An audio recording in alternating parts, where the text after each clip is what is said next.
All right. So again, welcome to the contracts introduction to contracts lesson today that we already kind of started. But the first slide for today is the slide from the Peanuts. And I need to fix this. There we go. And it's this video. And again, it contains so many just wrong ideas about contracts that I need to start here. Some of you think right now that a contract isn't valid if it's notarized. Some of you are like, well, a contract isn't valid unless it's written down on parchment and rolled up and like has that melted wax with the rings, like that wax seal thing, you know. Some of you think it has to be recorded, it has to be shared with other people. No, like none of that is true. Don't fall for this ever again. And some of you, I'm going to put this on the final exam. Like this is a test tip for the end of the semester too. None of that is necessary. None of that is required, which is why I love this clip. Again, watch this at your leisure. This is from the show Suits. And the Suits doesn't always get the law right, okay? Like when we get to patents, I'm going to show you a clip from Suits that is utter garbage, not true at all. Like it just butchered the law of patents and bothers me, right? But this episode gets it completely right. And this episode, Harvey and Mike, the guy you see on the screen here, that's Mike, they represent a guy that went to a casino in New Jersey and he was gambling. And when he ran out of money to stay in the game, he got a napkin and wrote down on a napkin, like, I pledge my business. It's worth several $1 million. And he used that as collateral to stay in the game. And of course, it's on the show because he lost again and therefore lost his business in a game of poker at a casino in New Jersey. And the question is, was there a valid contract? When he wrote down on that napkin, I pledge my business as collateral, was that an offer that was later accepted by the people at the poker table? And any of my experts want to like take a guess at what you think is going to happen here?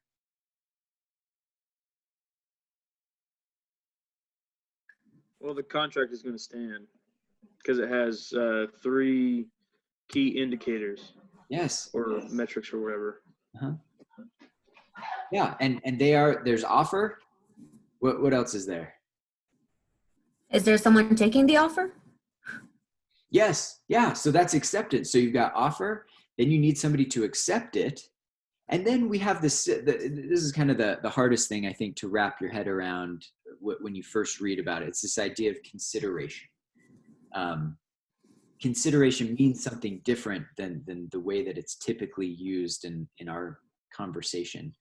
And in contract law, it just means quid pro quo. It means this for that. You get something, I get something. If you and I, like Jeremiah, you and I enter into a contract and I'm going to sell you this iPad or whatever. And I say, Jeremiah, I'll sell this to you for $100, and you say yes. Well, we've got a valid contract. Why? Because, well, I offered, you accepted, and the consideration is you're going to get this, and I'm going to get your $100. Like that's the consideration. Quid pro quo just means this for that. Just to kind of keep in mind. Is that why, like, when you buy something online or like eBay, technically an exchange of text messages can also be considered as written proof of a contract? Yes. So, all right. So Emma's getting to like, I love this because so many people that at this point, they're like, well, wait a minute. I put something up on Facebook Marketplace or Craigslist or whatever. And somebody wrote back and said, I'd like to buy your car or your iPad. Let's stick with iPads. I want to buy your iPad for, like, you listed it for $100. And because we live in Rexburg, the first text you'll get is always like, I'll buy it for $5. Sorry, just inside joke to Rexburg there. And anyway, and you're like, no, it's 100 or 95 or whatever. And maybe you agree to a price. You agree to $95 for the iPad. Well, let's say that you're the buyer. Well, what often happens is, and lots of students have told me this too, you go to like pick it up or something, and they say, oh, sorry, somebody else came and they bought it for 100. And all of my students are like, that seemed wrong to me. And I'm like, yes, like tell me more. Like, you know the law of contracts now. Like, tell me why that's wrong. And they're like, well, I think we had a contract. It was over text, but so it's probably not valid. And I'm like, no, I'm ready to like slap them in the face. Because again, you don't need it to be in writing. You don't need it to be written on parchment. None of that. Like text, good gracious, that meets all the elements. Do you have an offer? Do you have acceptance? Do you have consideration? Is it a text? Is it a chat? Are you winking at somebody to accept? Like, all of that means you have a valid contract. And once you do, that person breached the contract. So then, you know, the student will ask me like, well, what do I do about this? And I say, you sue them. Okay, and I'm joking half of the time, but you could. They breached the contract. You had an agreement to buy the iPad for $95. They sold it to somebody else for $100. So you sue them.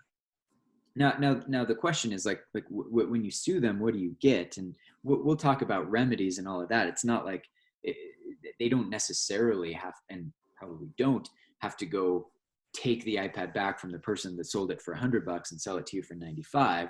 They'd be breaching another contract. But most likely you would find another comparable iPad on the market. Maybe you can only get it for $100 or $110. And then guess what? That person would have to pay you $15 because that's how much extra you had to pay for the comparable iPad. Does that make sense?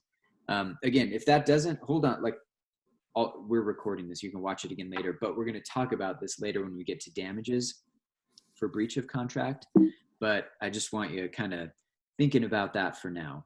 And while we're on that, I want you thinking about all of the contracts that you've entered into. Maybe today you've entered into a number of contracts. Have you bought anything today? Well, if you bought anything, you entered into a contract with Walmart or Brolum's or Righteous Slice, like wherever it is that you've gone. If you offered to buy something and they agreed to sell it to you and you gave them money and they gave you the product or service, contract, you've done it. It's just such a incredible part of our life, like a constant part of our life that sometimes we don't even notice it. Like those everyday purchases are just you entering into a number of contracts without parchment or wax seals or notaries or any of that. And so on this slide, I've got a number of these. If you're an employee, you've got a contract. Anything that you buy, obviously we've talked about that. Babysitting, honor code's an interesting one. Honor code, of course, being a contract. And I think they still have you do this, right? Where you don't go sign the honor code on its original parchment or anything like that. Isn't it just a click the box thing for you guys? Is it every semester or every, I don't know like how often you have to do this, but you just click that box that you'll obey the honor code. Contract. All right. Again, your apartment, your leases, marriage. This is a good one. We'll spend some time talking about the contracts of marriage and actually the contracts of love, because I made a lesson for you about that. Get excited. It's BYU Idaho. Like, it wouldn't be BYU Idaho if I wasn't talking about marriage.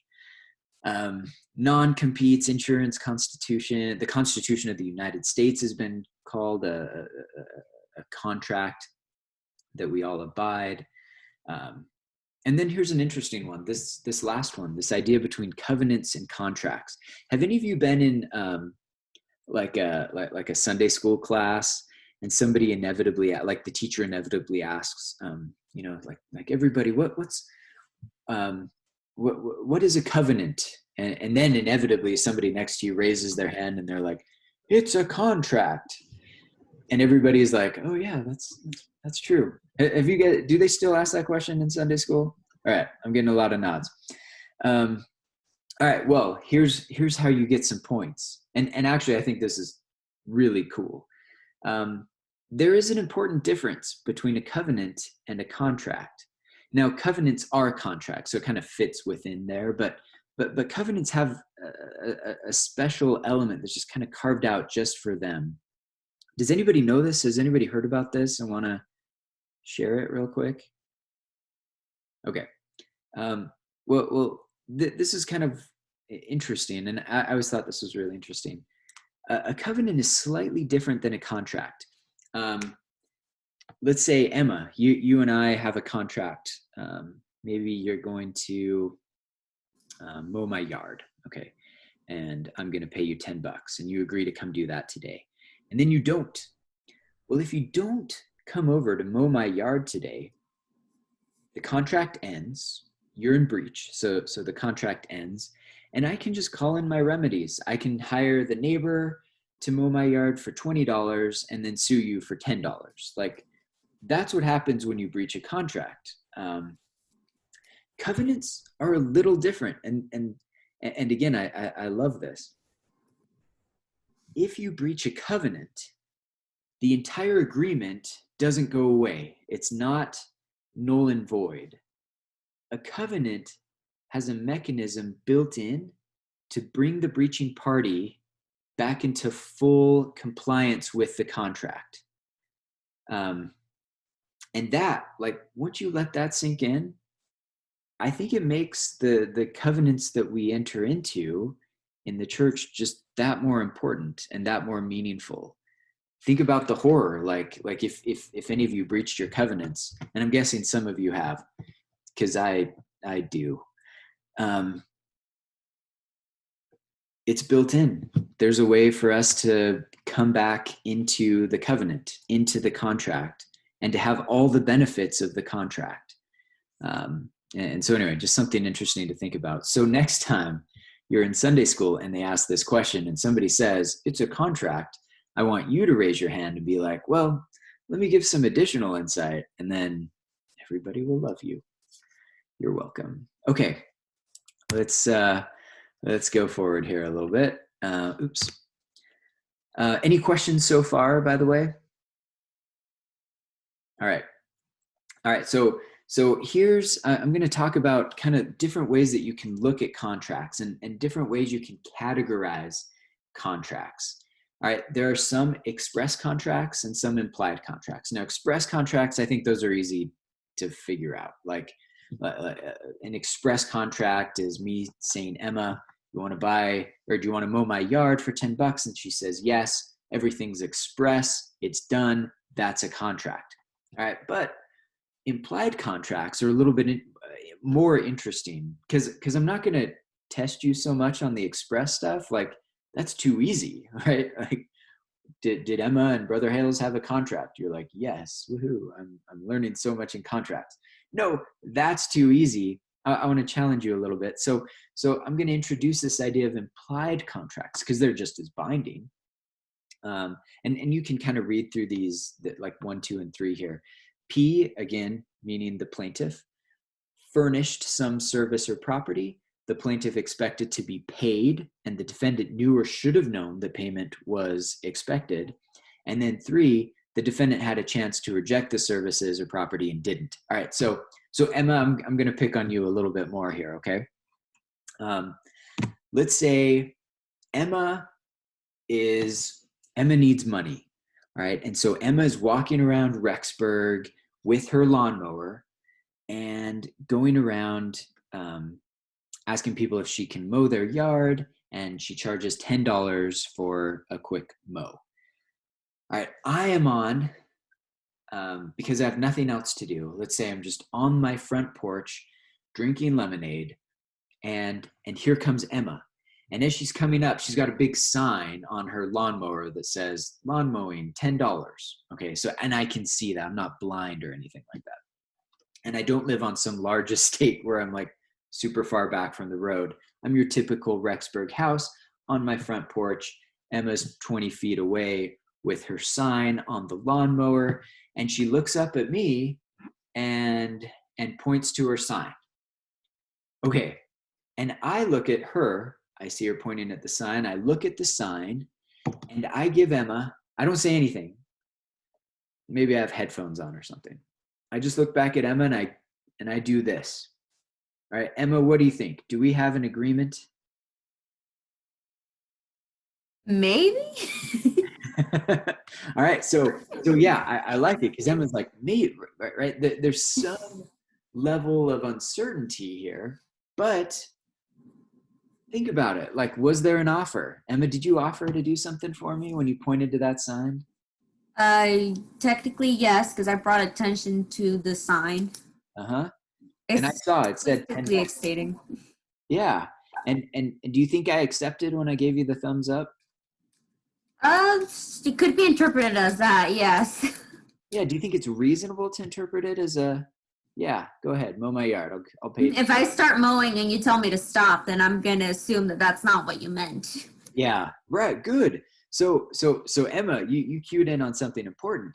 Emma starts up her lawnmower and starts like mowing my yard in front of me while I've got my noise canceling headphones on, drinking my lemonade in a warm spring day. Let's pretend like every day in the spring is like today, by the way. It's going to be like 70 degrees. All right. So, and I watch you. I watch you, Emma. You go back and forth. You mow the front yard. And at the end, you come up to me with your palm out, right? And I give you a high five and I say, thanks, Emma, for mowing my yard. That was nice service that you're doing today. All right, Emma, what are you going to do? I'm going to ask for my $10. You're going to ask for your $10. And if I don't give it to you, what do you then do? I'm probably going to have to take it to a higher form. That's right. Because I was robbed of my time. That's right. Emma's going to sue me, guys. Emma, you are fully within your rights to sue me for a breach of contract because we had a contract. Now, it wasn't express. We didn't even say anything to each other. It was just a bunch of like hand signals and thumbs up and nods or whatever. But did we have offer? Did we have acceptance? Did we have consideration? The answer to all of those is yes. So we had a contract and I breached it by not paying you. So what do? You sue people. All right, you guys are going to be so, this is a great class. You're just going to be able to sue everyone going forward. So Brother Hells, I have a question about that. Yeah, go ahead. So I served my mission in Maine, and a lot of people, like that's kind of their culture there, where if they see you, they kind of just give you a thumbs up, even if they don't want what you have. Yes. Like I had that with the Book of Mormon situation where like they gave us a thumbs up when they saw what we were doing. And so like we ran to give them one too. And they're like, whoa, what? So like, what do you do about the cultural differences? Yeah. All right. So this is a great question. Emma, you want to? Well, I guess I did mention that you clearly saw me start up a lawnmower. You saw the sign. So you knew what was the contract to begin with. It was that I can mow your lawn if you give me $10. If you give me a thumbs up, I assume that's a go ahead. So I start up the mower and I start mowing. He clearly saw me start up. So if he didn't want that, he should have made a motion to stop. Yes. All right. When someone approached you when you approach someone, they clearly told you to stop. Yeah. So Emma and Tirza, you guys are like, this is perfect. And right now I'm gonna remind you about something that we talked about last week in torts, but it's gonna keep coming up. And that's that idea of your average reasonable person. Okay. Now, my defense when Emma sues me very well could be, Judge, I thought she was doing service. I thought she pointed at her sign and but nonetheless, she was just doing service. We're in Rexburg. Everybody's serving everybody all the time. I thought she was going to waive that $10 fee. And maybe I'm not lying. Like maybe I really believe that Emma was kidding about the $10 and was going to do this for free. Or maybe my thumbs up was just like, all of a sudden I'm a Maine person. What do you call Maine people? Tirza, you're going to have to help me out with this one. You call them Mainers. Mainers, that's it. I knew it was something funny. So maybe I'm just your typical Mainer and I'm like, yay, go, keep mowing people's yard or whatever. But again, what this comes down to is with implied contracts is that what would your average reasonable person and this is interesting, right? It's like not your average Rexburgian or not your average Mainer. It's just what would an average reasonable person in Rexburg think when they saw all of this happen. And that's, and this kind of gets difficult. Again, half of you are studying accounting. You don't like this ambiguity, right? Because I'm telling you, you have to like think about what would an average reasonable person think, and you're all like, no, I study accounting. There is a right answer at the end of that spreadsheet, or whatever it is, and this gets a little bit difficult, and this is why I kind of poke fun at accounting students, and they have fun with me too, because with this, the correct answer is, well, you've got to argue it, right? Is there a reason that a reasonable person wouldn't have thought that Em and I were entering into a contract? Maybe. I mean, maybe we could come up with a reason. Probably not. Like all of you and I can figure out that a thumbs up probably means, and me also not stopping Emma while she's mowing probably means I agreed to it. But again, if you screw this one up on the exam, there might be a way to like appeal this and get some points out of it anyway. All right. So great job with all of this. And the point is just to help you understand the express contract is obviously valid, but the implied contracts can be just as valid. Other hills. Yeah, go ahead, Lucas. In a case like this where it can be really ambiguous in a matter of like presenting like your defense, because you can just say that the other person is lying, and the other person can say, oh, the other person is lying. Yeah. You can say she never had a sign, for example. So like the person, like the defendant can say, oh, she never had a sign, she never put up the sign, yeah. And maybe there are no proofs that she didn't have the sign. Yes. So how can we have a truthful trial when these things happen? Yeah, so great question, Lucas. Emma's gonna like pull up witnesses that say that she had a sign when they did her yard, and she's gonna say, of course I had the sign when I did Brother Hales's yard. That's possible. Previous clients, probably. Yeah, exactly. Now I could still say, yeah, she did with them, but there was no sign with me. Like I could lie. All right, I just sold my soul to the devil. That's sad, but people do lie in court. I'm sure you understand that happens. But what's interesting about this is that often with these cases, it's going to come down to 12 people in a jury, and they're going to decide who's more trustworthy. Brother Hales, the esteemed business professor at BYU, Idaho, or Emma. And Emma, you're going to have to present a bunch of cases to show that you're truthful and honest, and you're going to do that, but it's going to come down to what the 12 people on the jury think. And yeah, for $10, I think I'd rather just That's right. And so that's why now I'm mostly joking when I say, sue people, because you're like, over $10. Well, if you're bored, go ahead. Like I've actually had students do this in small claims, which cost $70 to start a small claims, by the way. But it's also a reason that people take advantage of you. People take advantage of students. They will scam you out of $100 or something.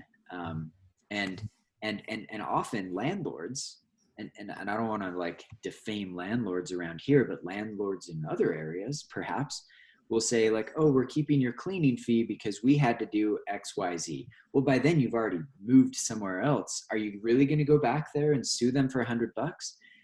Probably not. And so this opens up the possibility for really taking advantage of people. And it's just something to kind of think about. Now, if it is a breach of contract, remember our discussion last week, you can sue somebody for breach of contract. And if you win, then you get your attorney's fees paid for as well. So if it's a clear breach of contract, you sue them for $10. Like, let's say you're suing them for $10. Well, you sue them. Well, your legal fees are going to be many thousands of dollars, up to $10,000, $15,000 if it goes to court. But if you win, you get your $10, and then they have to pay your attorney's fees, assuming they don't file bankruptcy. Questions about any of this so far? No, it's just also the fact that a lot of times when you get into contracts, like I'm thinking of like credit card contracts, that they scam you out of your money because they put such high interest rates. And unfortunately, you're stuck with that contract, which is why it's always good to research whatever contract you're putting yourself into. Yeah. And I'll tell you something that was told to me by my first contracts teacher. The first day of the second day of contracts. I actually missed my first day of contracts because my daughter was born. I don't know if I told you this. I missed my first day of law school, but the second day of contracts, I went in, and the teacher was like, "How many of you read those terms of use? Like when you open up an account, like you have a Facebook profile or TikTok or whatever, and like nobody really or like 3 people raised their hands, like trying to suck up to the contracts teacher." And he just looked at him and he's like, "You guys are weird. Like don't read that. Just click I accept and move on with your life." And it was like the weirdest way to start a contracts class, but he was a weird teacher. We'll talk more about him later. Nonetheless, sometimes it's really vitally important that you read your contracts and understand some of those things, because in the small print is where you may be potentially forfeiting some of your rights to sue or to sue in court. Like you may have arbitration agreements, stuff like that you didn't even know was in there. And so very often I do think that it's important to read many agreements, even the fine print. Not all the time. Like sometimes when you scroll down, you're like, yeah, no, just hit accept. But if it is a credit card or anything else, I think it's important to read that. Other questions?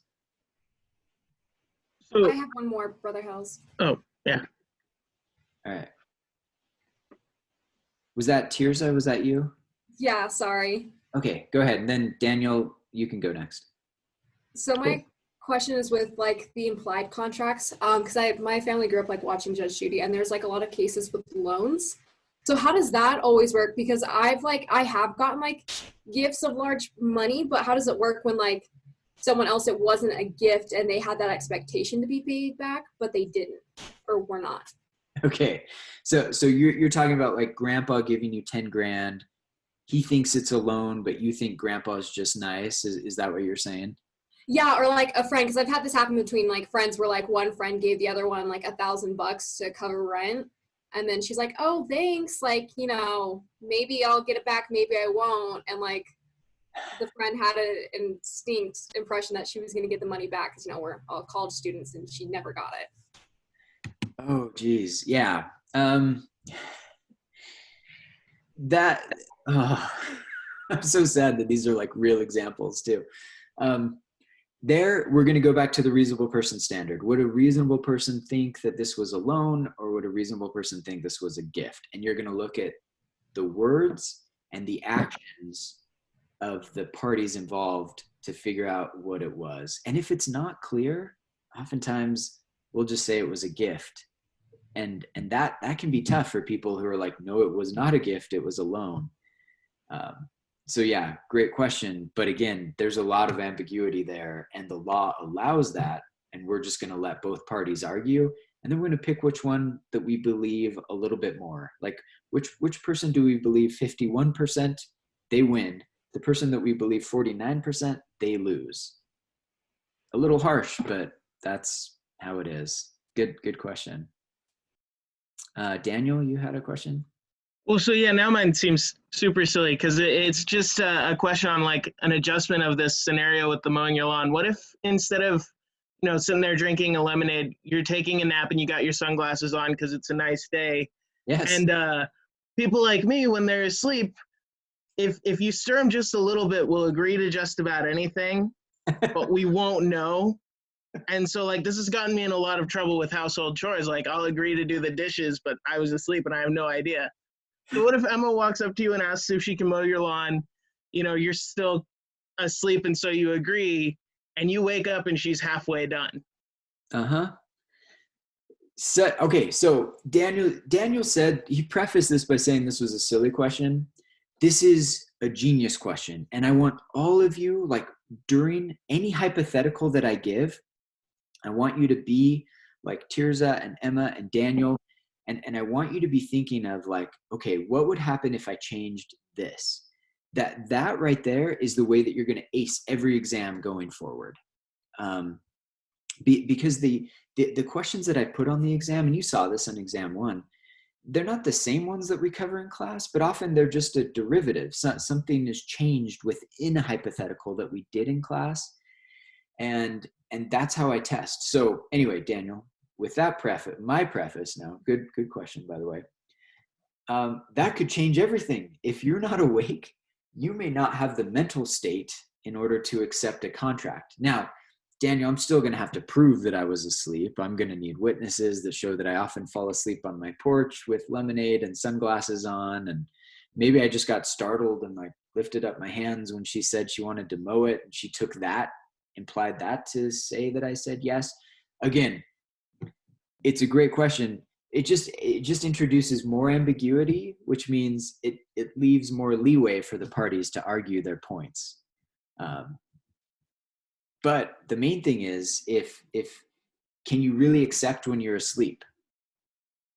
Probably not. And well, definitely not, I should say. If you're asleep, you can't accept to something. So if there's a like a mumbling yes, you're half awake, but really meaning you're half asleep, that's probably not acceptance. And so, yeah, I think that's the answer. Anything that keeps you from giving true acceptance isn't acceptance. All right. I had a question about how much she could do before he could reject.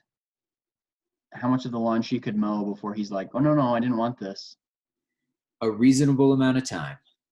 And again, Cutler, do you study accounting? No, I'm finance. Okay. But it's the same realm. Same thing, yeah. All right. So Cutler's like, what the crap, Brother Hales? Like, what percent? And sometimes I have accounting students that are like, what is it more than 20%? Is that it, Brother Hales? I'm like, no, it's just up in the air. Like, it's just a reasonable amount. Like I have a reasonable amount of time to tell Emma to stop. There's no percentage there. Maybe that's 80, maybe it's 20. It's going to depend on what I argue and what the jury believes. So again, yeah. Well, we just have to, Emma, we got to fight this out. I'm sorry. We're just going to have to fight it out with the jury of our peers. And that's, I think that's what makes law fun. I think that's what makes it interesting. You get to take, like maybe Emma got halfway through and she says, that's not reasonable. Like Brother Hale should have told me beforehand. And I have opportunities to say why I didn't do that before and why I thought it was a service project or I was still waking up. All of that goes into it and it makes it very fun. And so anyway, good question, Cutler. All right. Let's move on here to the next one. All right.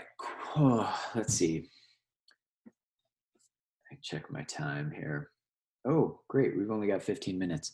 All right. Just so you know, I'm going to record all of this. If any of you need to go, that's totally fine. I'll record the whole thing, but, and then you can watch it at 2x speed, but, I'll just kind of push through the rest of the slides for today. All right. So here we've got what we call quasi contracts. It's basically the same as implied contracts. Oops.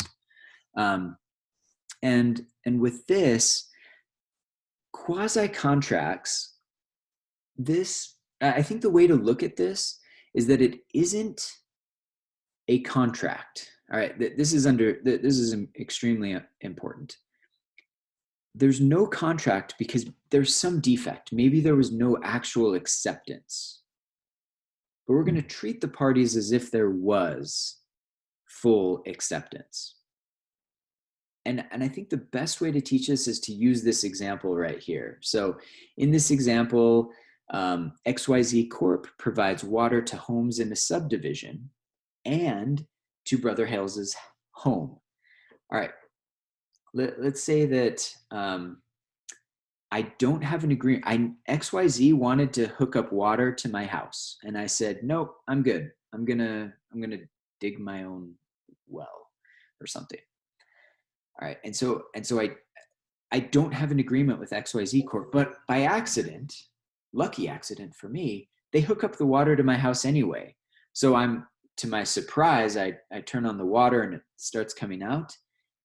And I could say, I suppose, unreasonably, But I could say, the hand of providence has blessed my house with a connection to water. Like, it's a miracle. Hallelujah, or something, right? That wouldn't really be reasonable, but let's say that happens. And I go the next year, like 8 years in this example, 8 years just getting free water. I never build anything. I never have to dig a well, like nothing. I'm just getting free water. Well, the courts here would probably find that I had a quasi-contract, meaning I knew or should have known that XYZ Corp accidentally hooked up my water. I never told them about their mistake. I just accepted the benefit of this water. Well, the courts are going to say, Brother Hales, you have a contract with XYZ. You have to pay them for the water. All right. Now, what's interesting about this is that, like, how much am I, like your next question should be right now, how much is Brother Hales going to have to pay them for the water for the last 8 years? That's a good question. Should I? We've got a couple options here. Should I pay them their contract price, what they charge other people for the amount of water that I got? Well, the answer to that is probably not, right? I don't have an agreement with them. And whatever they have in water, like whatever they charge for water is more than their costs. That's how they have a profitable business.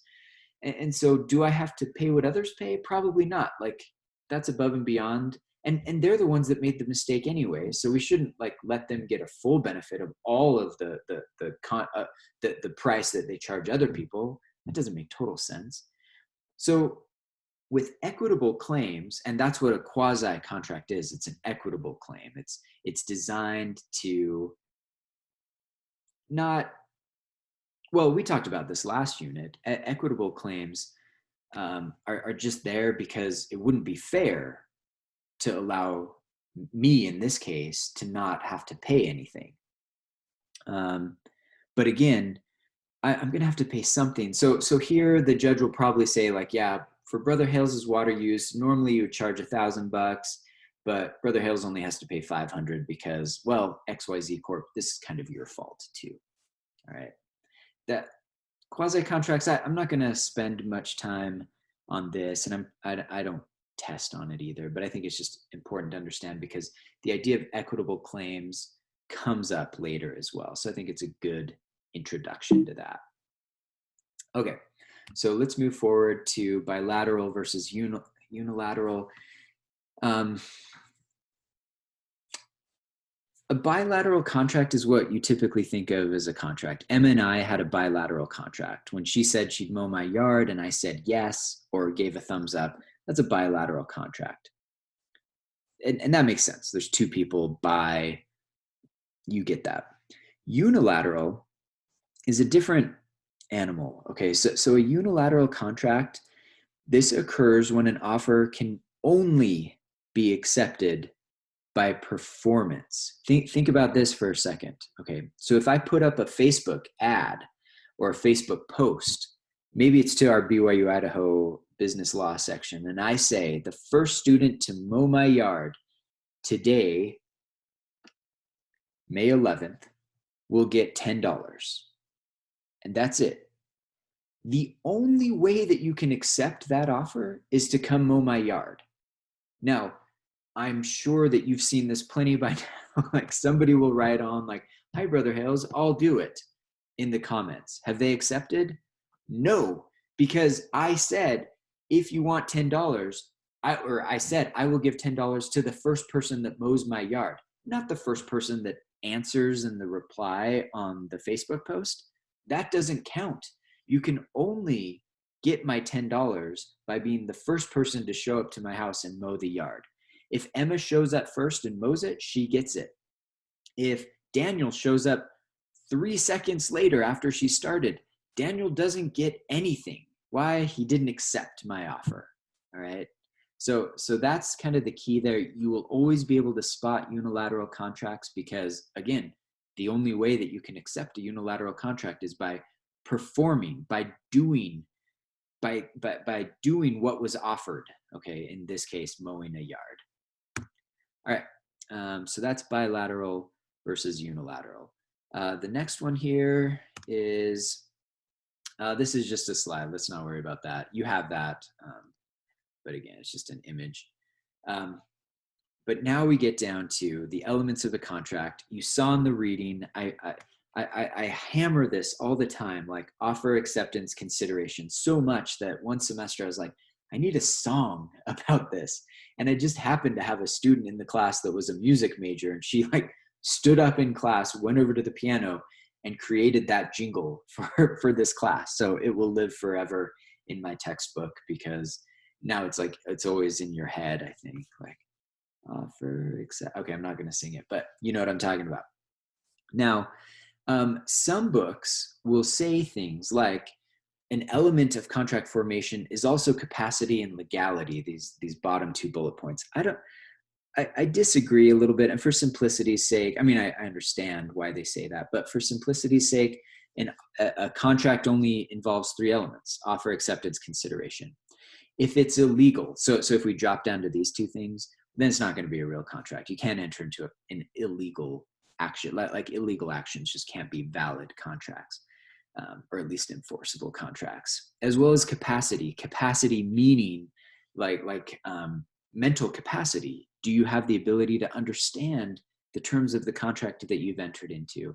And we're going to cover those on Wednesday. All right. So now I think we can just kind of plow through what is an offer, what's a real offer, what's acceptance, and then I think a lot of this will make sense. Okay, so offer, it requires a serious objective intention of the offeror. The person that makes the offer is the offeror. All right, so again, this first bullet point, your friend's Tesla won't start up, or Aston Martin, or like pick your favorite luxury car brand. The Ferrari won't start one day. And so your friend screams to the heaven, like, I hate this car. I will sell it for $1 to whoever wants this dang car. All right. And you, being the smart business law student that you now are, you pull out your wallet and you put a $1 down on the hood of the Ferrari or the Tesla or whatever, and you say, John, I accept. Do you get the Tesla for $1? Well, no. Like, I think you guys get this. That wasn't real. That was like a moment of stress and pain and anguish or whatever. I don't know. Like, that was a joke. Okay, so if it's a joke offer, if it's not a real offer, then you can't buy a $200,000 car for $1, even if it won't start, right? Like, now it's not worth $200,000. Now it's worth $199,000 because the fix is so simple, whatever it is. All right. Now, if you sue your friend because he doesn't sell you the Tesla for $1, well, you can maybe prove that he was serious at the time, but again, that's going to be difficult. People say things out of frustration that they don't mean. Okay. All right. Opinions are not offers. This comes from a great case 150 years ago, where a father took his son to the doctor. The doctor patched him up and said, I think your son's hand is going to heal within 3 days or something like that. Well, it didn't. It took 2 weeks. And so what did the dad do? He sued the doctor for contract. Think about this. Like, he in his mind, he thought that the doctor was making an offer, like, your son's hand will heal in 3 days. And the dad thought he accepted by saying, okay. I know it doesn't make any sense. And so again, opinions can't be offers. It's just an opinion. Like, I think your son is going to heal. Your son's hand. Yeah. Your son's hand is going to heal in 3 days. That's just an opinion. That's just a medical opinion. Preliminary negotiations can't be contracts. If you say, yeah, Brother Hales, I'm thinking about buying your car or house or whatever, and I want to get a feel for what you're offering, and you say it's $100,000, and we now have a contract. That can't be a contract. That was just like feeling each other out, seeing where it's going to be. And then ads. This is interesting. We'll discuss this later. Ads typically are not offers. So when you see an ad for a furniture store saying that the Lazy Boy chair is $500, and you get there and they say, oh, we ran out, but we have these other ones for $800. And you're like, you lied or whatever. They can actually probably get away with that because ads typically are not offers. It's an invitation for you to come into the store and make an offer to buy that Lazy Boy chair for $500. Some of you have like confused looks on your face. Yeah, I get it. It's an odd one, but just know ads are typically not offers. It's just an invitation to come in and see what you can get that Lazy Boy chair for.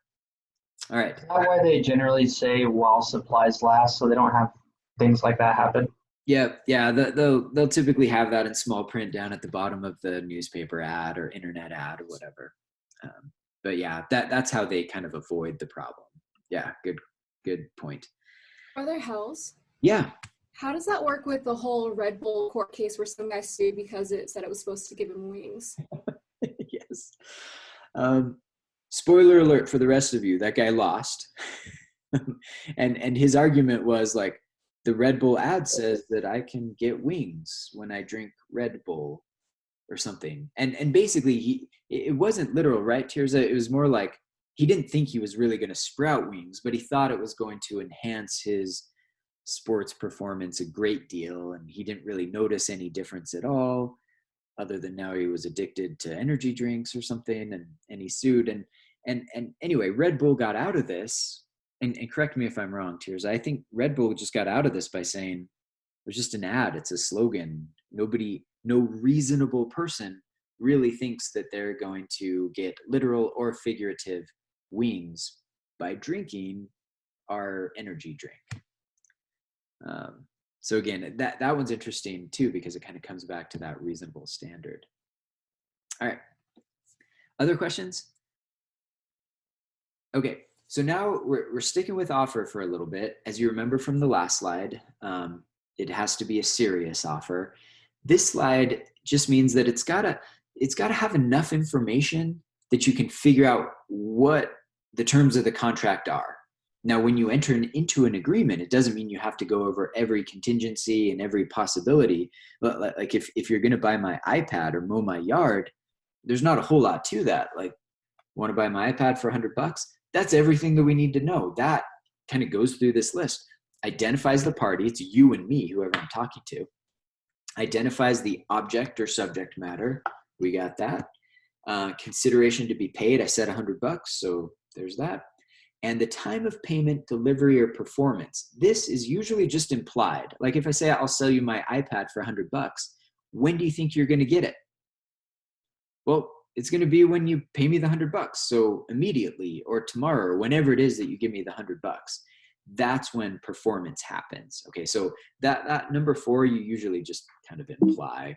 All right, and finally, the offer has to be communicated. So if I tell you, or like if I'll save this story for another time that I'm not being recorded, but I had an interesting contracts professor.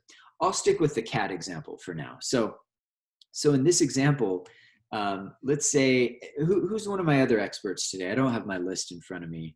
I'm not going to grill you or anything. This will be just. I'm one this week. Okay, Kaylee. All right, Kaylee, do you like any kind of animals? Any? Yeah. All right, what's your favorite pet? Let's say. A horse. Okay. All right, this is going to be more fun. I'm so glad you picked a horse. All right, so Kaylee has a horse. All right, and she loses the horse. It hops the fence, runs around Rexburg, and anyway, I like to walk to work. I live close to campus, so let's say one day I'm walking home from work, and I come across a horse. This isn't out of the realm of possibilities in Rexburg, right? So I see the horse, and I grab it, and I look at its collar, and it says, "Property of Kaylee, please return to such and such an address." And I'm like, oh, that's on my way home. So I grab the horse by its mane. I don't know how you grab bridle. Is that a thing? Okay. Yeah. I grab it and I say, "Come with me, horse." And I take it over and I take it to Kaylee's house and I knock on the door and she answers and says, "Thank you, Brother Hales. Like, that is so kind of you." And I say, "It's nothing. I was just on my way home." And I leave the horse with Kaylee and I walk away. All right. This is where it gets fun. As I'm walking away, I'm heading towards my house, and I see a telephone pole. And on the telephone pole, Kaylee has put something. What is it going to say? It's going to say missing horse and have a picture of the horse. Reward $1,000. Okay, so I see that and I think, it's my lucky day. So I do what any good law professor would do. I turn around and I go back to Kaylee's house and I say, Kaylee, I'm here for the $1,000. Kaylee, what are you going to say to me now that you know what you know about contract law? And don't be nice. Like I know you're a nice person. Don't do that. You know contracts. Honestly, in my heart, I'd be sad that you saw that and be like, dang it.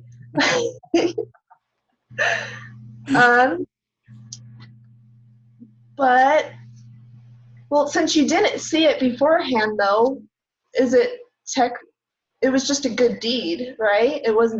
It's not like you were trying to do Exactly. You weren't trying to get the money, so. That's right.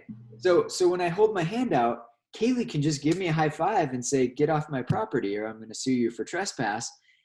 And she is fully within her rights to do that. Now, I know, Kaylee, you're a nice person. You'd probably pay me the reward, but you don't have to, because I didn't know about the offer when I brought the horse back, which would technically be acceptance, right? Like for the reward, I brought the horse back to Kaylee. If I didn't know about it and I already performed, well, I can't come back later and claim the reward because it's too late. I didn't know about it by the time I performed. All right. So again, this class just saved all of you $1,000. You're welcome. This class is so worth it. All right. So, Brother Hales, a question on that. What if Kaylee, is feeling bad and she decides, well, I'll give him $100 out of that, kind of a nice, not quite reward, but like a consolation prize, I guess. Would you then be able to use that to take her to court for the rest of the 900? No. And that's because this is really a modification. All right. Well, isn't it because I'm just not liable at that point, and that's honestly just like a thank you? Yep, exactly. That could be, Brother Hales, I don't owe you $1,000. You didn't accept my offer, but I'll give you a new one out of the goodness of my heart. Here's 1/10 of what was promised in the reward because I'm a good person. And that doesn't revive the old contract. Does that make sense? It's just a new one. It's a new gift. It's not even a contract. You'll see, because there's no consideration. She gave me $100 for nothing. She didn't owe me. Gotcha. Okay. Yeah. Thank you. Yeah. Awesome question. Okay.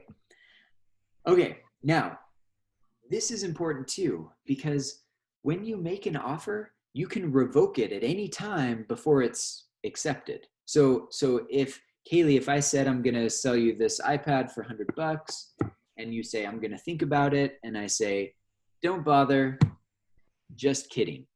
Can I do that? Mm-hmm. Absolutely. You're always allowed to revoke that offer before it's accepted. All right. I actually have a question about that revocation. Yeah. And back to the original or the horse question, horse example. So let's say that you actually do find a horse, but it's not the right horse. And let's say she doesn't even know that. She doesn't even know that it's the wrong horse. But you bring it back expecting the money. She gives you the money and you walk away. And then later finds out that it's the wrong horse. Is she still entitled to get her money back from you? Technically, yes. So that's going to fit into the mistake exception that we'll talk about down the road. But if a mistake has been made, we'll usually allow that to just be considered either typically it just nullifies whatever agreement existed, and I would have to give the $100 back. Now I could argue that, we'll hold on to that for a little bit, but yeah, that's a great question. But yeah, just I want you to remember, revocation can happen at any time before acceptance. And sometimes on the exam, I'll make it seem like a jerk would revoke it, right? Hey, Brother Hills. Yeah, go ahead, Jeremy. Do what you want, but I just wanted to let you know that we're 7 minutes over. Yeah. So anyway, I think I go ahead and you can leave. I'm just going to keep recording this so that you have it, but this is all that you have to stay. So everybody, even experts, like you can all leave. It can just be me here talking to Brandon. Yeah. So feel free to drop out. You're all good. All right. Okay. So that's revocation. Now termination by action of the offeree, meaning you. All right, so if I'm sticking with Kaylee and I say, Kaylee, I'm going to sell you this iPad for $100, and Kaylee says, no, we're done. There's nothing left. Like the offer has been rejected. There's no possibility for her to say yes now. It's all done. Is what that means. Now, what's interesting is Kaylee. Why can't you change your mind? If you were to say no, why can't you say, I actually think I want to? Well, you could, but the second you do that, Kaylee, it becomes a new offer to me. Does that make sense? Okay. Even if the price doesn't change? Yes, that's exactly right. So once you say no, my offer just got obliterated. Think of it like that. Like it's gone, it's evaporated. And so you can't say, just kidding, yes. Well, I mean, you could, but once you do that, then it's up to me to accept your new offer back to me. It's implied that it's all the same terms, right? For $100 or whatever. But now it's up to me to say yes or no. Why? Because once you rejected it, my offer's gone. And this is also true if Kaylee comes back and says, not $100, $95. Well, that is a new offer to me. I was the original offeror, but now I'm the offeree, and now I can accept it or reject it. Okay, so this is very important with general contract law, and you'll see in 2 weeks we're going to change all of this too. But for now, just know that if you're going to sell me something, let's say it's land, or I'm going to sell you something, and you give me a counter offer, that's just that. It means it's a new offer. You're the offeror, and now I have to accept. Okay, so that helps with rejection. Now, termination by offer of law, by operation of law, these are just a bunch of different ways to get out of let me rephrase that. Ways that that offers may end. So lapse of time, if I say, Kaylee, I want to sell you this iPad for $100, and she says, let me think about it. Has she accepted? No. But could she still accept? And the answer is yes, but we're only going to give Kaylee a reasonable amount of time, right? Like I could say, okay, get back to me in the next day. Well, then it's easy. Now you know what the reasonable amount of time is. But what's it like could she come back to me in 10 years and say, Brother Hales, I want that iPad for $100 that you offered? Clearly not. That's not reasonable at all. So if it's a small item, we'll usually say that like a reasonable amount of time is a matter of days. Again, you accounting and finance majors, sorry, I'm not going to tell you 3 days or something. It's just a reasonable amount of time for a small product. If it's a car or land or property, maybe we'll extend that out to a week, maybe a month in some cases. But that's what you need to know about lapse of time. It's just a reasonable amount of time. All right, destruction of the subject matter. So this one's kind of fun. If I say, Kaylee, I'm going to sell you this iPad for $100, and as I hold it up, it spontaneously combusts. Okay, my offer is dead. Like it doesn't exist anymore. Why? Because the subject matter exploded. That's an easy one. Death of either party. This is again where I contemplate my mortality. I could say, Kaylee, I'm going to sell you this iPad for $100, and then I die. Well, in that case, the offer's dead too. Kaylee, you should have acted faster. And then if whatever it is that we're entering into a contract to do becomes illegal, selling iPads becomes illegal in the state of California because it causes cancer or something, that's actually really potentially true. Then then all of a sudden the offer is not valid anymore, and you can't accept. Okay, so that's all you need to know about that. All right, now acceptance gets fun, and I bring in this this picture that you see on the screen was found in a basement and is about 600 years. I'm kidding. This is just a stupid fan picture that somebody made of Robert Downey Jr. All right. So now we get to acceptance. If I offer to sell you this painting of Sir Robert Downey Jr. or whatever is going on in this painting, and I tell you I'll sell it to you for $300, and you say I accept, send me a contract. The question is, do we have a contract? Did you really accept? And I use this as an example because I think there's enough ambiguity in here that I really like it, right? How could you argue that this was not acceptance? Well, you said I accept, but then you followed it up with like an additional, what looks like a condition, almost looks like a condition. Send me a contract. And that could mean I don't really accept, send me a contract, and once I sign it, then we have a contract. But I think the better argument is when you said I accept, that meant I accept, we have a contract, I'm selling you this painting for $300. You want a contract just to memorialize our agreement that you're buying it for $300. Is that a receipt, basically? Yeah, it's basically like, yeah, I want a receipt. I want documentation of our agreement, but you already accepted. And that's what I want you to like key in on here. If you accept, then you accept. And I would interpret this to say, I accept, send me a contract to memorialize our agreement. Okay. But I think there's a potential argument here that there was an acceptance. It was just like, I agree to look at it once you send me a contract. And that's very different than I agree, send me a contract so we can document it. Okay.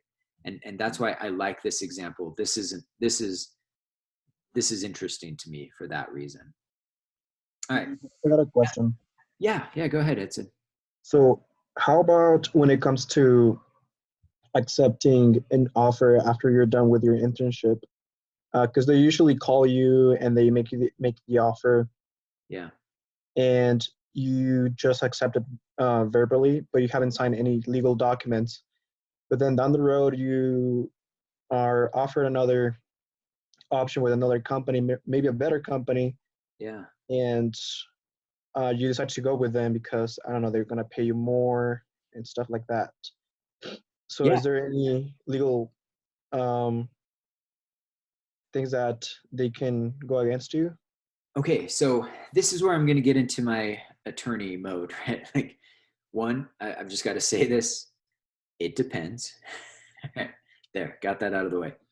But now we can kind of start kind of breaking down the individual issues here.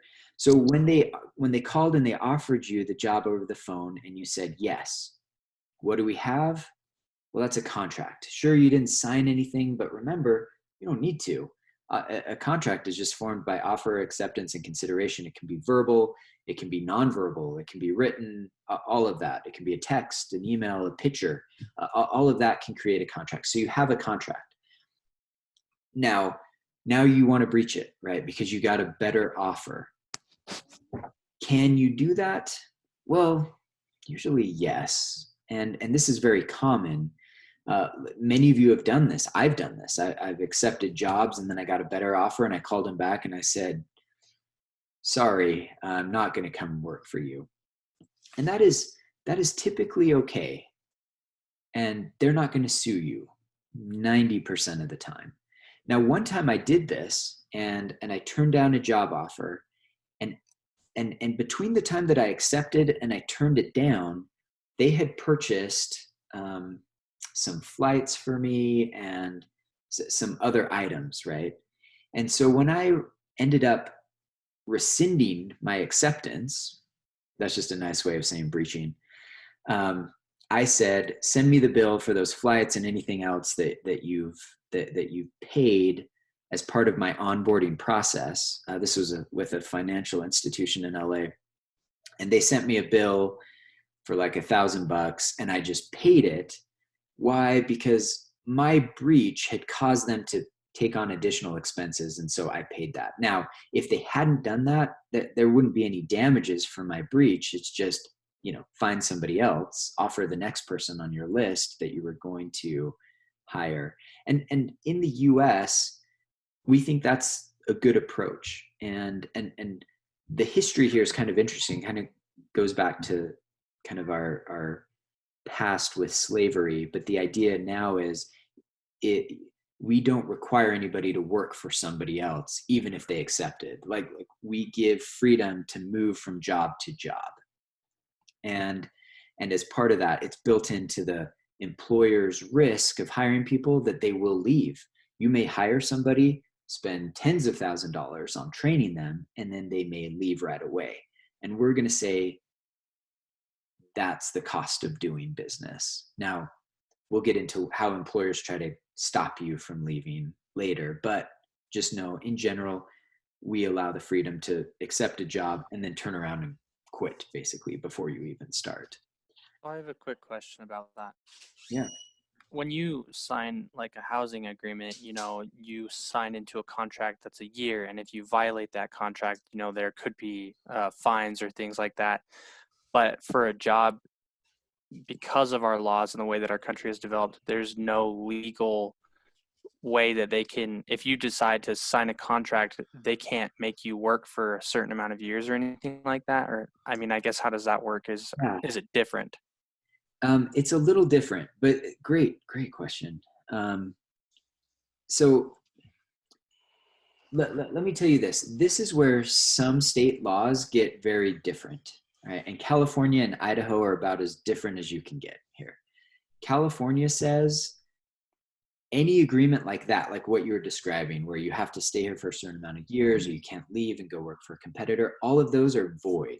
If you get that contract, go ahead and sign it, because under California law, it's just void. But that only applies obviously if you're in California. Idaho will permit some of these agreements, non-competition agreements is what we call them, so that if you leave and you go work somebody else, they could potentially sue you for violating your non-competition agreement.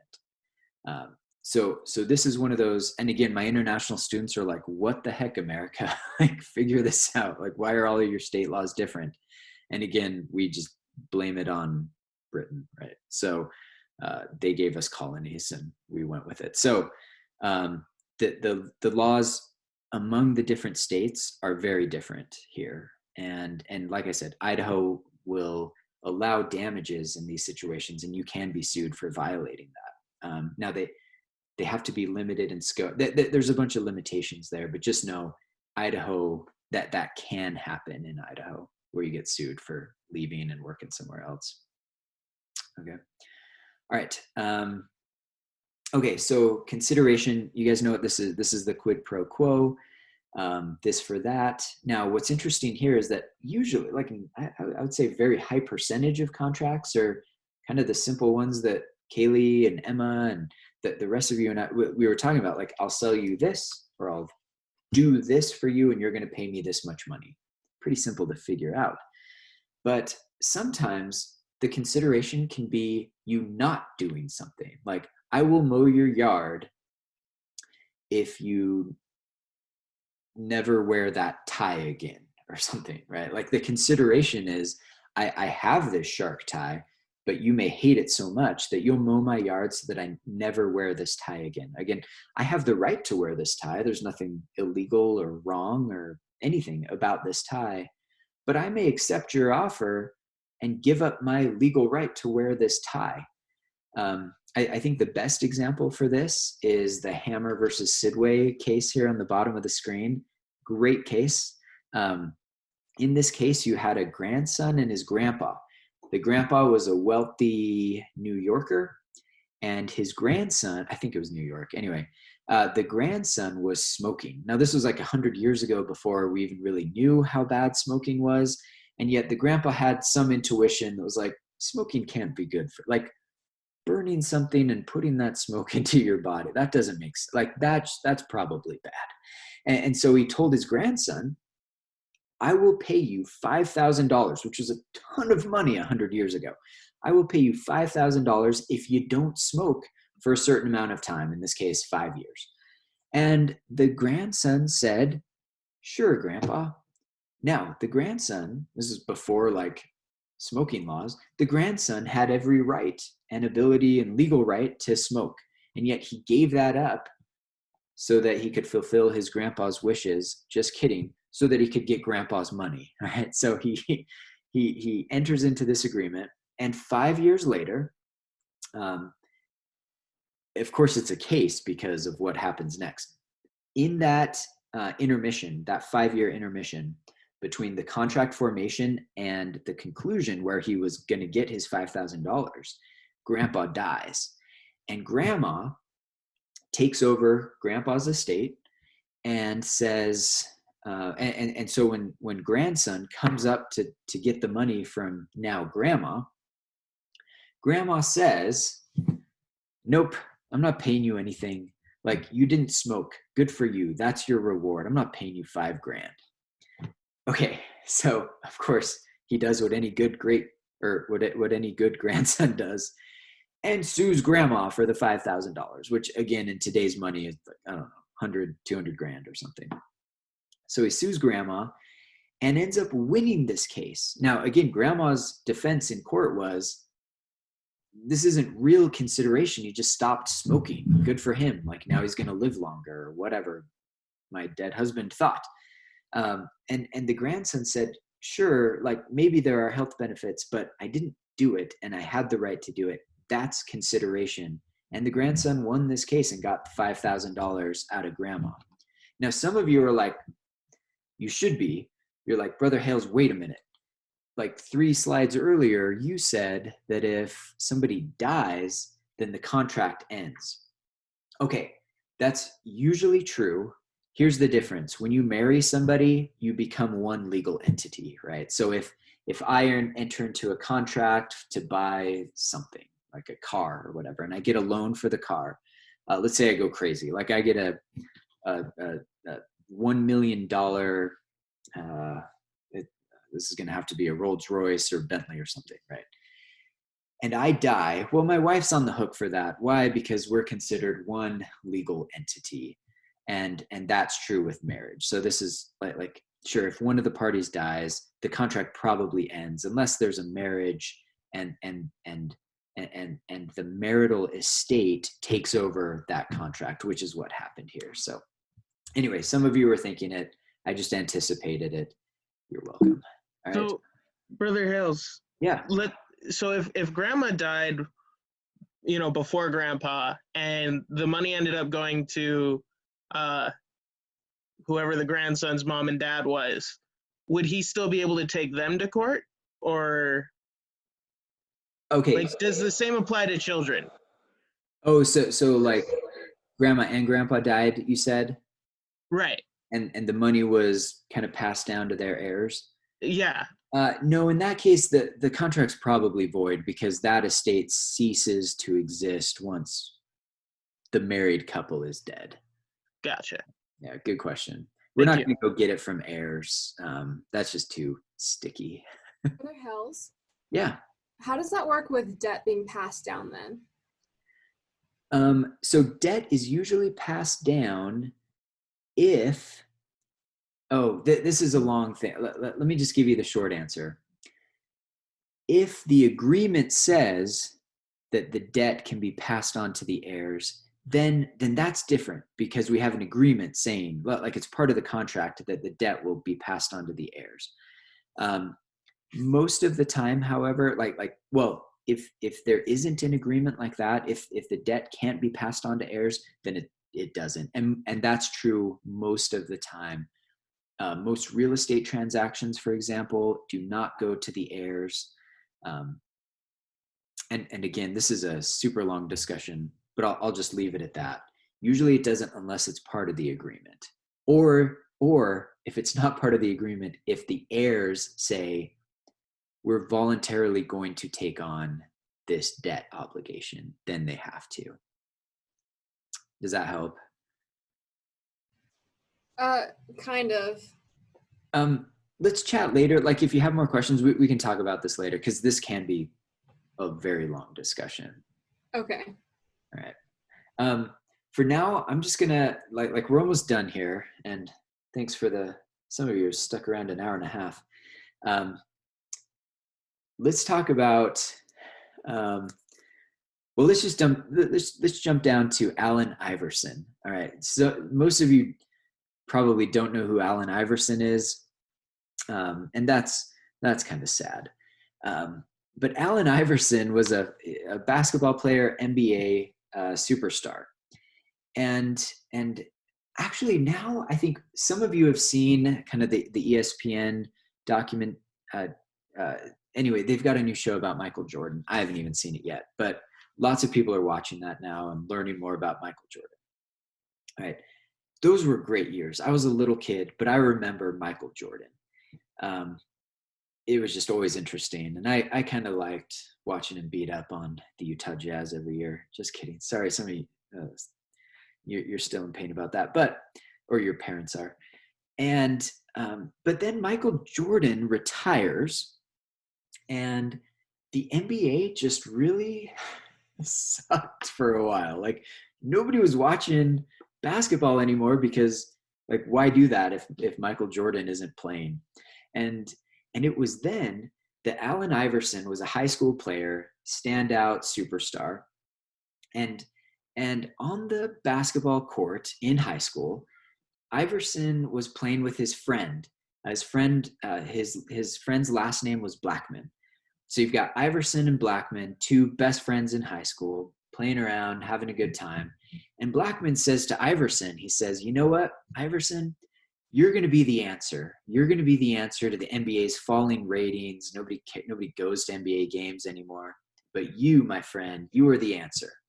And Allen Iverson says, you know what, I like that. Like once I'm rich and once I've made lots of money, I'm gonna pay you half of what I make off of this trademark I'm gonna file. Like he didn't probably know all the details of trademark, but he said, you know, I'm gonna make money off of the answer. I'm gonna sell sweatshirts and stuff with the answer. I'm gonna give you half of the money because you came up with the idea. And Blackman says, cool, I accept, basically is what happens. Like I accept. And then against all odds, it actually happens. Iverson becomes MVP, All-Star games, everything. Like he's it. And 5 years later, whatever it was, Mr. Blackman goes to Iverson's house and knocks on the door, kind of taking some creative liberties here, and says, Iverson, you did it. You're the man. You've got this massive house and 30 Lamborghinis I see out front. So I'm here for half of my money. Again, puts out his hand, right? And Allen Iverson does what any good friend would do. And he just slammed the door in his friend's face. Okay.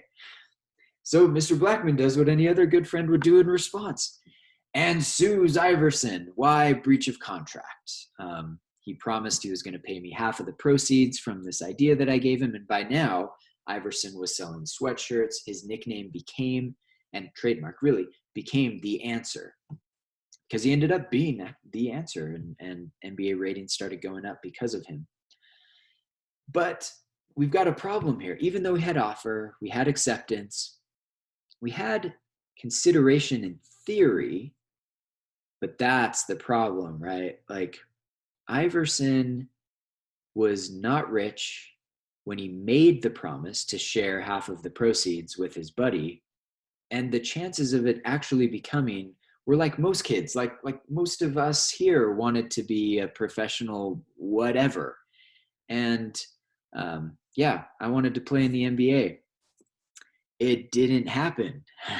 So, and actually I had a friend in high school who was like 6'2" in 8th grade. And I thought Titus is going to be an NBA player. And so we talked about when he was going to be an NBA player, I was going to be his agent and all of this silly stuff.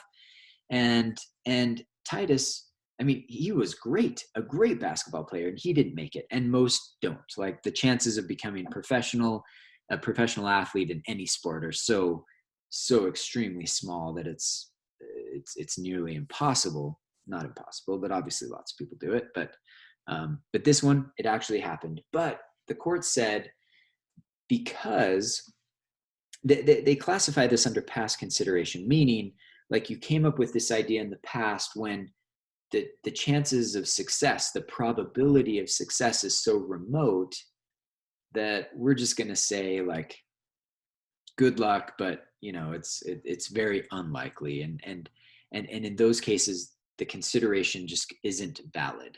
All right. So that's one that lacks consideration. You talking about when you're rich someday and you're going to share your money with your best friend, Sally, it's just that's not consideration because you're still 3 or whatever it is. All right. Now let's kind of work our way up here. That was past consideration. If we go to illusory promises, this is just like the fake made up, like, I'll give you all 10 points if I feel good about it later. That's just not good enough. Like, how are you going to determine if I felt good enough to give you extra credit points? That's silly. That's hence illusory. And then finally, pre-existing duty. If you already had a duty, if you already had an agreement and the terms are hashed out, you can't there later go back and say, just kidding, like, if you want me to finish this job, like the example in the slide says, you're going to have to pay me an extra $75,000. What? You already had an agreement. And absent some material change in the situation, you can't just like halfway through blackmail somebody by saying, I'm not going to finish unless you pay me more. Right? You could sign that and say, sure, I agree, and then not pay them that because it's a void, it's an invalid contract anyway. Right? That's what pre-existing duty is all about. Let's skip promissory estoppel. This isn't super important. So let's go ahead and just finish here. Any questions before we wrap up? Okay. I have a question. Oh yeah, go ahead. So back to that Robert Downey Jr. Portrait contract. Yeah. If the offeree had said, like, instead of saying I accept, send me a contract, Yeah. what if they just said, send me a contract and I accept? Would that have made any difference? Oh, it totally could. And yeah, Lee, I like that you're doing this. That's a good question. Send me a contract and I accept.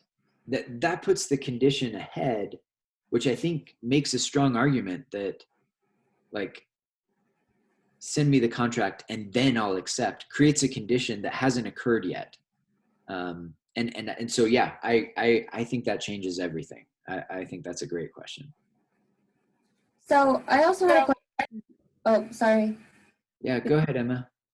Okay. So my question was about the previous slide about the guy himself. What was his name? Allen Iverson, yeah. Allen Iverson. Because that was all based on the fact that it was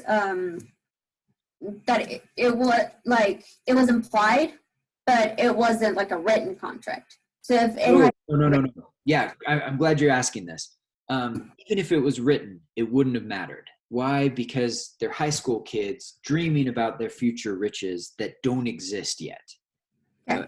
That's the key to answering this question. Like, if it's just some dream about your future riches and future success that doesn't exist, it doesn't matter. That's not consideration. Yeah, good question. Somebody else had one? I've got actually now like 2 questions real quickly. If Yeah. in that situation where it is it's a future consideration, if it's very specific, or if you start to get more narrowed down to, well, when I come into this or when I receive this, would the specificness of the contract then affect the validity of it in the future? So my opinion is it's not how specific it is. I think it's more how likely it is. Likely? Yeah. Like how, so let's change this. Let's say, Connor, I say something like, my grandpa is on his deathbed, and when he dies, I'm set to inherit $1 million. Sorry. There's something like that. Like maybe it's like my grandpa's going to die and I'm set to inherit $1 million. And when I get that, you and I will work together. Like then we have a contract and I'll share proceeds or whatever. like that's more likely to happen. Why? Because grandpa this is a fact of life. Like, we're all going to die someday. Now, Allen Iverson saying, someday when I'm an NBA star, that's just unlikely, no matter how good he is. There's lots of superstars in high school that kind of just fizzle out in college or whatever. And so it's more like, how sure of this future success is likely, I think, is the way to look at it. Okay. All right. Cool. One last quick question in regards to a contract that has so I was helping my cousin my wife's cousin who owns a house. And so we were writing a contract for his renters.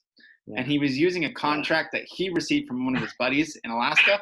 Yeah. And his contract had illegal actions in it. Mm-hmm. So could you actually hold that up in a court of law if it said that if you were growing drugs on the property, then you would have to share the proceeds of the drugs. And so we were looking at this, and so I'm taking this class and I'm like, would that be able to be held up in a court of law if it's totally illegal? Yeah, so once there's a legal content matter with the contract itself, the whole thing becomes void. And so now I guess the question is, if there's other non-illegal material in the contract, does that stay in full effect, full force, and we just pull out the illegal content? And that's probably what Switz would say. Okay, cool. Just have a random thought that I was thinking of again. Thanks. All right. Yeah, thanks everybody. I do have a question about class. Yeah. The original schedule was 12:45. What's the new schedule? Because I seem to keep popping in at the original scheduled time, but it seems like the class has moved on earlier. Yeah. So here we'll talk in a second. Okay. Okay.